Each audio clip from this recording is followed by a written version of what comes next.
संज्ञानात्मक रचनावाद cognitive constructivism के बारे में जानेंगे। पियाजे का परिप्रेक्ष्य है इसमें। पियाजे का परिप्रेक्ष्य देखिए, पियाजे एक स्विस मनोवैज्ञानिक थे। इनका पूरा नाम जीन पियाजे था। इन्होंने संज्ञानात्मक रचनावाद के अनुसार अधिगम एक सक्रिय प्रक्रिया है।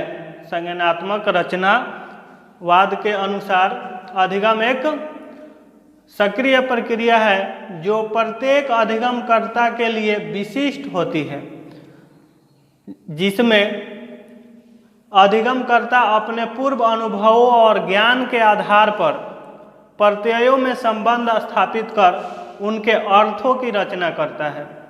देखिए यहाँ पे दो शब्द हैं, एक है परिप्रेक्ष्य। परिप्रेक्ष्य यानी होता है दृश्य या दृश्य बोध, दृष्टि बोध कह सकते हैं, यानी कि जो हमें दिखाई देता है और जिन चीज़ों को देखकर हम उसकी विशेषताओं को भी देखते हैं और उसके बारे में जानते हैं, वो परिप्रेक्ष्य होता है।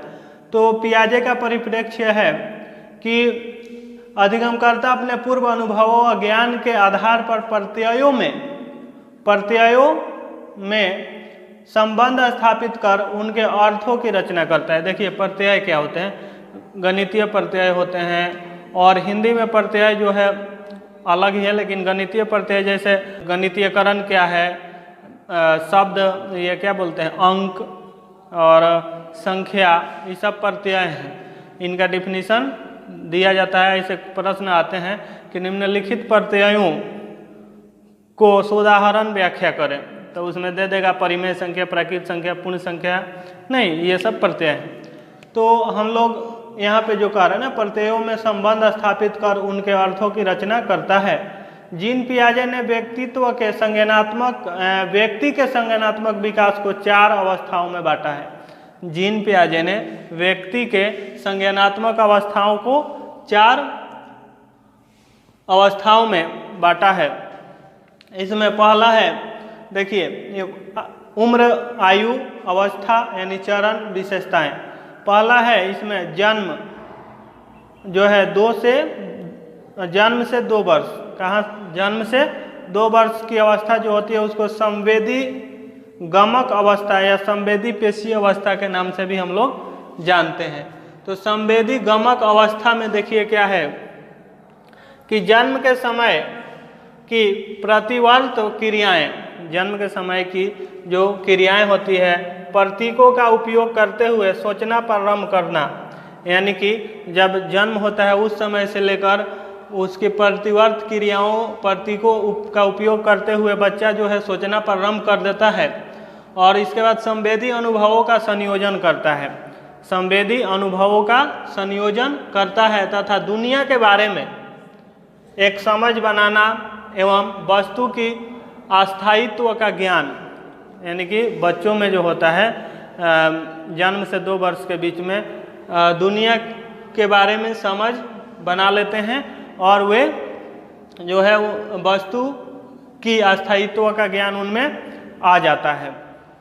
देखिए संवेदी पेशीय अवस्था जो है ना, ये जन्म से 2 वर्ष की होती है।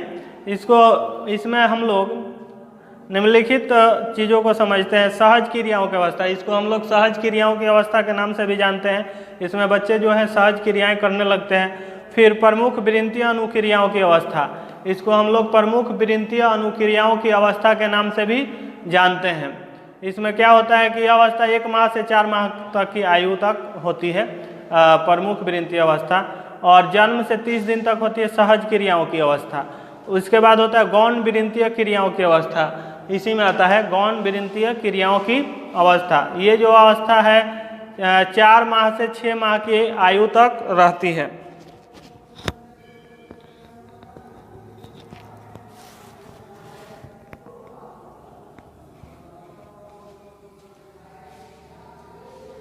गौण वृत्तीय अवस्था जो है 4 माह से 6 माह की आयु तक रहती है, गौण वृत्तीय अवस्था। और इसके बाद आता है गौण स्कीमा के समन्वय की अवस्था। गौण स्कीमा के समन्वय की अवस्था जो होती है 6 से 12 माह तक होती है। 6 से 12 माह, ये 6 माह नहीं, 6 से 12 माह गौण स्कीमा की अवस्था। इसके बाद आता है 5 में तृतीय वृत्तीय अनुक्रियाओं की अवस्था। तृतीय वृत्तीय क्रियाओं की अवस्था जो होता है 12 से 18 होता है, 12 से 18 माह, 12 से 18 माह।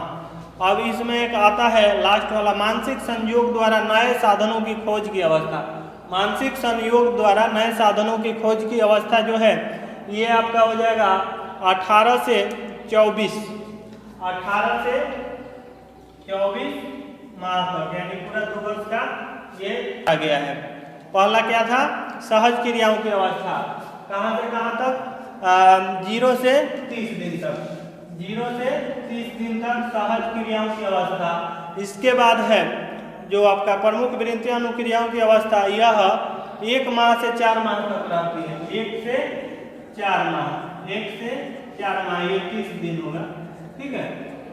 ये है आपके 5, 1 2 3 4, कितना हो जाएगा? 1 2 3 4 5 6 भागों में बांटा गया है इसको, ठीक है। 6 भागों में बांटा गया है। पहला सहज क्रियाओं की अवस्था, दूसरा प्रमुख वृत्तीय क्रियाओं की अवस्था, और उसके बाद गौण वृत्तीय क्रियाओं की अवस्था, उसके बाद गौण स्कीमा के समन्वय की अवस्था, फिर आपका 5 में तृतीय वृत्तीय अनुक्रियाओं की अवस्था, उसके बाद 6 में जो है मानसिक संयोग द्वारा नए साधनों की खोज की अवस्था।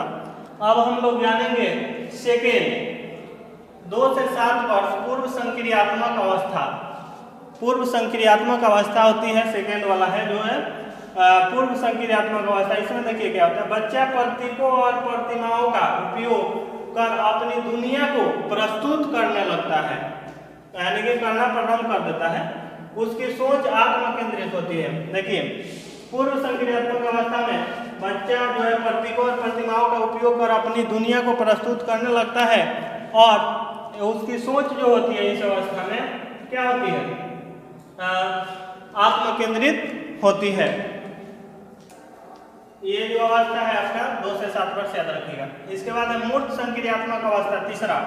मूर्त संक्रियात्मक अवस्था 7 से 12 वर्ष तक की होती है, 7 से 12 वर्ष तक की होती है। बच्चा मूर्त पदार्थों और घटनाओं के बारे में तार्किक ढंग से सोचना आरंभ करता है। इसमें जो है बच्चा मूर्त पदार्थों और घटनाओं के बारे में तार्किक ढंग से सोचना आरंभ करता है, यानी कि जो जिस वस्तु को देखता है वह उस पर तर्क वितर्क करता है, उसके बारे में जानने का प्रयास करता है, उसके बारे में सोचता है। अब इसमें क्या होता है देखिए आगे, और वस्तुओं को विभिन्न वर्गों में विभाजित कर सकता है। यानी 7 से 12 वर्ष मूर्त संक्रियात्मक अवस्था में बच्चा जो है वस्तुओं को विभाजित यानी कि विभिन्न वर्गों में बांट सकता है, उसके विशेषताओं के आधार पर, रंग के आधार पर नहीं, साइज के आधार पर और समानता के आधार पर। इस अवस्था में बच्चे वस्तुओं गुणों के आधार पर उन्हें क्रमबद्ध करने लगते हैं, परंतु बच्चे में चिंतन क्रमबद्धता का अभाव रहता है। लेकिन इसमें क्या होता है ना, बच्चों में चिंतन क्रमबद्धता का अभाव रहता है, ठीक है। अब इसके बाद हम लोग देख लेते हैं तीसरा, 7 से 12 वर्ष रहता है, यानी कि आयु जो है 7 से 12, तो उसको बोलते हैं हम लोग मूर्त संक्रियात्मक अवस्था। ये था पूर्व संक्रियात्मक अवस्था, ये है मूर्त संक्रियात्मक अवस्था। इसके बाद है आपका 4 नंबर 12 से ऊपर औपचारिक संक्रियात्मक अवस्था। औपचारिक संक्रियात्मक अवस्था में क्या होता है कि ये 12 से प्रारंभ होती है और वयस्कावस्था तक चलती रहती है, वयस्क अवस्था तक चलती रहती है। यानी कि इस अवस्था में बच्चे के चिंतन का विकास होना प्रारंभ हो जाता है। इस अवस्था में बच्चे का चिंतन का विकास होना प्रारंभ हो जाता है, और इसमें बच्चे चिंतन का विकास तो प्रारंभ हो जाता है तथा उसमें क्रमबद्धता आने लगती है। बच्चों में जो है क्रमबद्धता आने लगती है। पियाजे के अनुसार इस अवस्था में बच्चे प्रतीकात्मक शब्दों, रूपकों, उपमाओं, आशय भी समझने लगते हैं, यानी कि शब्दों के अर्थ, आशय को भी समझने लगते हैं इस अवस्था में। अब देखिए बच्चा मूर्त विचारों का प्रयोग करने लगता है, तार्किक व व्यवस्थित रूप से विचार करने लगता है। देखिए बच्चा इस अवस्था में जो है 12 से ऊपर, इसको क्या नाम दिया गया, औपचारिक संक्रियात्मक अवस्था। इसमें बच्चा मूर्त विचारों का प्रयोग करने लगता है, तार्किक व व्यवस्थित रूप से विचार करने लगता है, तार्किक व व्यवस्थित रूप से विचार करने लगता है तथा मनन द्वारा चिंतन की क्षमताएं विकसित कर लेता है। मनन, चिंतन मनन जो होता है ना, इसके द्वारा वो कौन सी क्षमता, चिंतन की क्षमता विकसित कर लेता है। इसमें एक और पॉइंट है जो बहुत महत्वपूर्ण है। देखिए नैतिकता का विकास, बच्चों में जो है नैतिकता का विकास होता है 2 चरणों में। पहला चरण है नैतिकता बंधन युक्त चरण, हेटेरोनोमस फेस ऑफ मोरालिटी, और दूसरा है नैतिकता का स्वायत्त चरण, ऑटोनोमस फेस ऑफ मोरालिटी। देखिए ये जो है आपका नैतिकता बंधन युक्त चरण, इसमें क्या होता है, पियाजे के अनुसार जो है 5 से 10 वर्ष की आयु तक बालक माता पिता एवं शिक्षकों द्वारा बताई गई बातों का पूर्णतया पालन करता है। वह यह जानता है कि यदि माता पिता तथा शिक्षकों की आज्ञा का पालन नहीं करेगा तो उसे दंड प्राप्त होगा। इसी कारण वह उनकी बातों को मानता है और उनकी बातों को नियम समझता है और नियमों की तरह सख्ती से उनकी बातों का पालन भी करता है। और यहाँ तक कि खेल में भी नियमों को अपरिवर्तनशील मानकर उनका कठोरता से पालन करता है। यह जो है नियम तोड़ने वालों को दंड देने के पक्षधर होता है। इस अवस्था में बालक यह अंतर नहीं कर पाता है कि नियम जानबूझकर तोड़े गए हैं या अनजाने में गलती हुई है। उसकी दृष्टि में दोनों ही स्थितियों में बच्चा समान दंड का पात्र होता है। इसके साथ ही बच्चे द्वारा बड़ी गलती करने पर दंड छोटी गलती करने पर छोटा, यानी बड़ी गलती करने पर दंड जो होगा बड़ा होगा और छोटी गलती करने पर दंड छोटा होगा। इस अवस्था में बच्चा समझता है। लेकिन नैतिकता का स्वायत्त चरण में क्या होता है, देखिए ये चरण जो है 10 वर्ष से 12 वर्ष की आयु तक रहती है। नैतिकता ये कहाँ से कहाँ तक था, 5 से 10 वर्ष तक, 5 से 10 वर्ष, और ये जो है आपका 10 से 12 वर्ष तक की आयु तक रहती है, 10 से 12 वर्ष, ठीक है। इसमें बच्चा जो है यह समझने लगता है कि नियम व्यक्तियों द्वारा बनाई जाती है और समय आने पर आवश्यकता के अनुसार नियमों में परिवर्तन भी, यानी नियमों में बदलाव भी किए जा सकते हैं। बालक खेलते समय खेल में भी आवश्यकताओं के अनुसार नियमों में परिवर्तन कर लेता है और नियमों को बदल लेता है। इस अवस्था में बालक जानबूझकर गलती करने वाले को अधिक दंड देता है, यानी कि अधिक दंड देने के पक्षधर होता है और दंड नहीं देता है जैसे। और साथ ही वह भी यह भी समझने लगता है कि जानबूझकर जो गलती की गई हो वह अनजाने में बड़ी गलती से भी ज़्यादा दंडनीय होती है।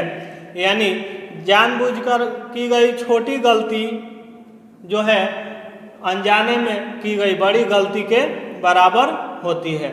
तो ये जो है बहुत महत्वपूर्ण 2 स्टेप है, नैतिकता बंधन युक्त चरण और आपका नैतिकता का स्वायत्त चरण। इसमें बच्चा क्या करता है, माता पिता शिक्षकों के बातों को नियम बना लेता है, उसी को नियम समझता है। यदि ये भी उसको डर रहती है कि यदि माता पिता और शिक्षकों के बातों को नहीं माने तो दंड मिलेगा, और खेलों में भी इन्हीं नियमों को क्या करता है, सोचता है कि यही नियम है, सख्ती से उन नियमों का प्रयोग करता है। लेकिन नैतिकता का स्वायत्त चरण में जब आता है 10 से 12 वर्ष में, तो वह समझने लगता है कि नियम जो है मनुष्यों द्वारा आवश्यकताओं के अनुसार बनाई जाती है और इसमें परिवर्तन भी लाए जा सकते हैं।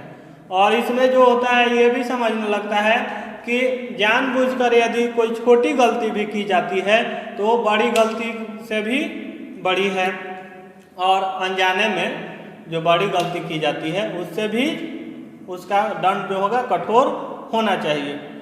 तो आज हम लोगों ने पियाजे के परिप्रेक्ष्य में रचनावादी विचारों को समझा, जाना। मैं आशा करता हूँ कि आप लोगों को समझ में आया होगा। अब हम लोग नेक्स्ट पार्ट में जो है इससे आगे जानेंगे, समझेंगे गणित शिक्षण में। धन्यवाद।